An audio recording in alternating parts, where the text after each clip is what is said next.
Akta Penubuhan Perniagaan terdiri daripada 3. Yang pertama, Akta Pendaftaran Perniagaan 1956.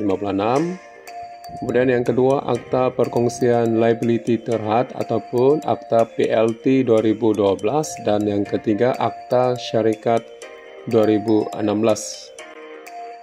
Perbezaan syarikat di bawah Akta Syarikat 2016. Yang pertama, di bawah syarikat sendirian berhad menggunakan perkataan sendirian berhad ataupun SDN BHD, manakala syarikat awam berhad menggunakan perkataan awam berhad /PhD. Perbezaan yang kedua, syarikat sendirian berhad mempunyai bilangan pemegang share ataupun saham sekurang-kurangnya seorang hingga maksimum 50 orang. Manakala bagi syarikat awam berhad, bilangan pemegang saham atau share sekurang-kurangnya 1 orang hingga tiada had maksimum. Perbezaan yang ketiga, syarikat sendirian berhad mempunyai bilangan pengarah syarikat sekurang-kurangnya 1 orang dan tiada had maksimum berbanding syarikat awam berhad, bilangan pengarah syarikat paling minimum 2 orang hingga tiada had maksimum.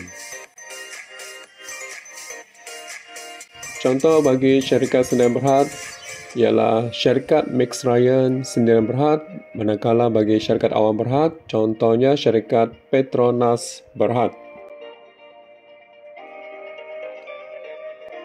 Baiklah murid-murid, di bawah Akta Penubuhan Perniagaan 1956, proses pendaftaran perniagaan milikan tunggal ataupun perniagaan perkongsian ada 5 langkah. Yang pertama, membuat permohonan carian nama.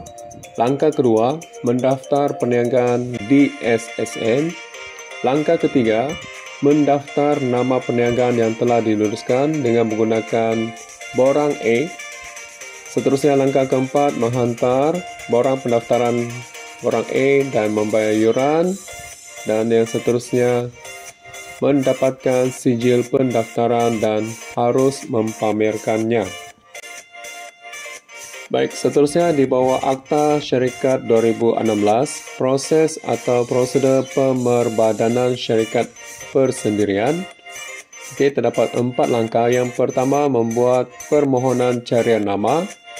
Yang kedua, membuat permohonan pemerbadanan syarikat. Langkah ketiga, mendapatkan notis pemerbadanan syarikat. Dan yang terakhir, jika lulus, syarikat mendapat sijil pendaftaran dan harus mempamerkannya. Apakah maklumat pendaftaran perkongsian yang terdapat dalam borang A yang perlu dimasukkan oleh pemohon perniagaan? Yang pertama, maklumat tentang perniagaan. Yang kedua, jenis perniagaan yang hendak dijalankan. Yang ketiga, kena masukkan alamat cawangan perniagaan. Yang keempat, maklumat pemilik perniagaan, dan seterusnya mendapatkan pengesahan oleh pemilik tunggal.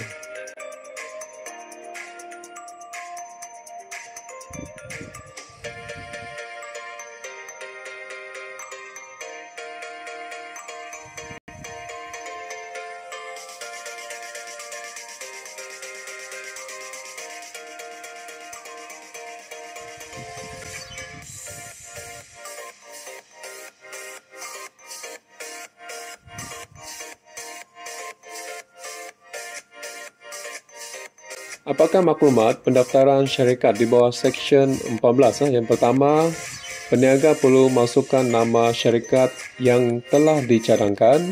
Yang kedua, status syarikat. Yang ketiga, jenis perniagaan. Yang keempat, alamat pemegang saham. Yang kelima, maklumat pemegang saham. Yang keenam, maklumat saham syarikat. Yang ketujuh, maklumat penyerah simpan borang.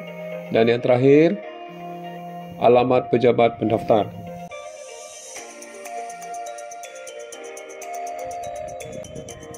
Jika sesebuah organisasi perniagaan ingin melakukan perubahan, terdapat 4 perubahan maklumat perniagaan. Yang pertama, alamat perniagaan baharu. Yang kedua, maklumat cawangan. yang baharu. Yang ketiga, maklumat rakan kongsi tambahan.